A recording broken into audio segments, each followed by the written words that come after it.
नमस्कार। नया गीत लेके फिर से एक बार हाजिर बनी। वीडियो के लाइक जरूर करी, कमेंट करके बताई कैसा लागल हा।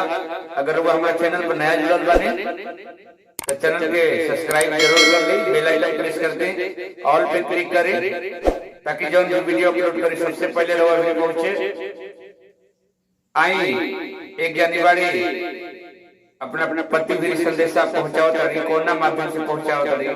कैसे भावा जाए कबूतर चुमा ले गई गाल में, जाए कबूतर चुमा ले गई गाल में, हर लम्बुलेटर ले गई लाल की रुमाल में, लम्बुलेटर ले गई लाल की रुमाल में। जा जा जा जा कबूतर चुमा ले अइहा गाल में, जाए कबूतर चुमा ले अइहा गाल में। कही दी कुशल मंगल घरे के खबरिया, ताकता पे प्यार उनका आवे के डगरिया।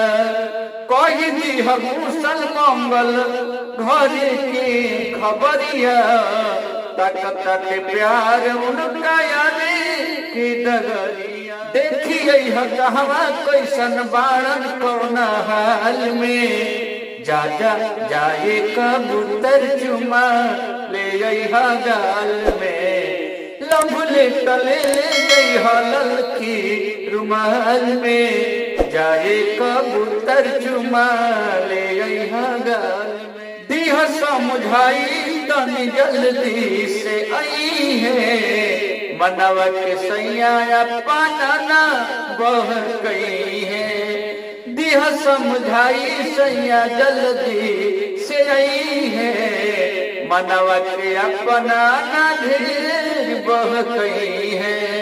फंसी है न सैया जाके, फंसी है न सैया कोनो सवती के जाल में, जाए कबूतर चुमा ले अइहे गाल में, जा जा कबूतर चुमा ले अइहा गाल में।